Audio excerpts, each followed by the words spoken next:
Se o primo rico bater as botas hoje, sabe quem vai ficar muito feliz? O USA! USA! Uau!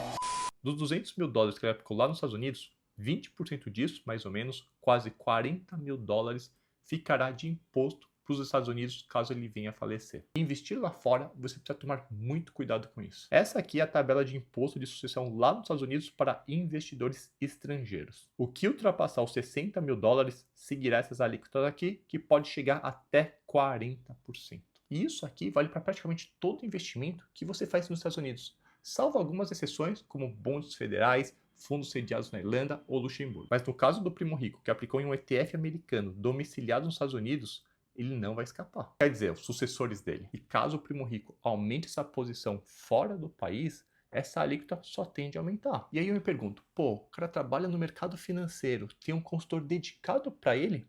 Como que deixaram passar isso em branco? Se realmente eles sabem disso, mas não querem ter uma solução para tal, por não sei qual motivo, no mínimo eu acho que deveria pelo menos citar essa questão do imposto de sucessão para alertar as pessoas. Daí você pode estar se perguntando, mas pô, FK, que alternativas que o primo rico teria? Seguinte, seriam duas opções. Uma, investir através de ETFs irlandeses, em que o ETF fica domiciliado na Irlanda e não nos Estados Unidos, e a grande vantagem é que não há um imposto de sucessão nesse país. A desvantagem, até porque nada é perfeito, é que lá tem menos opções. Talvez o ETF específico que o primo rico aplicou lá nos Estados Unidos não tenha a versão irlandesa. Os custos de administração desses ETFs tendem a ser um pouco maiores, no entanto, mas que compensa essa questão do imposto de sucessão, que pode ser altíssimo. E por fim, são poucas corretoras que dão acesso a esse tipo de investimento para brasileiros de uma maneira mais user-friendly, digamos assim. A outra opção mais comum para os investidores de alto patrimônio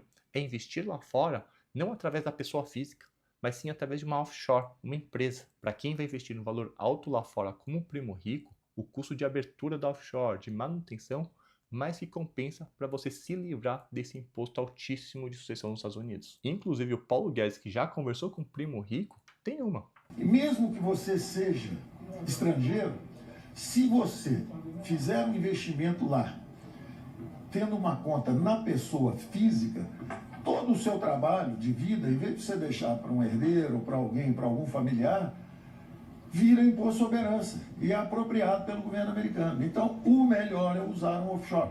Se você usar um offshore, ou seja, uma companhia que está fora do continente, offshore é justamente está fora da costa, está para fora. Então, você pode fazer esse investimento.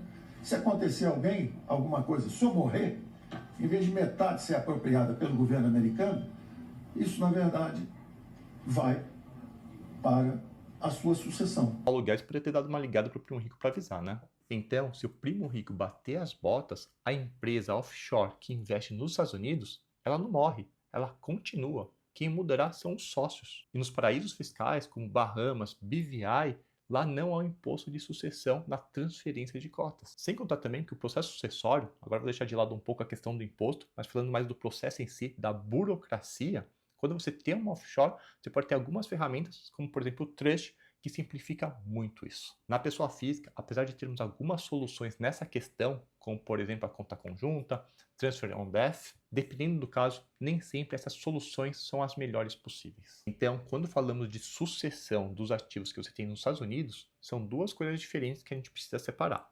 Uma é o imposto de sucessão, e a outra é o inventário, o processo de transferência disso tudo. Isso aqui pode ser também bastante custoso, dependendo da solução que você tenha. Saiba que isso que eu estou falando aqui não é apenas um detalhe. Muitos patrimônios são dilapidados por falta de planejamento sucessório. E aqui fica a lição. Qualquer coisa que você for investir, seja ações, fundos, imóveis, aqui no Brasil ou fora, não olhe apenas as expectativas de retorno e seus riscos. Analise também a estrutura, o processo e os custos de sucessão no caso da sua ausência. Seus sucessores já vão sentir bastante a sua falta. Já vai ser um momento muito difícil. Imagina ter que enfrentar esse processo burocrático e bastante custoso para acessar esse patrimônio deixado. Não vai ser nada legal, né? Valeu, até mais.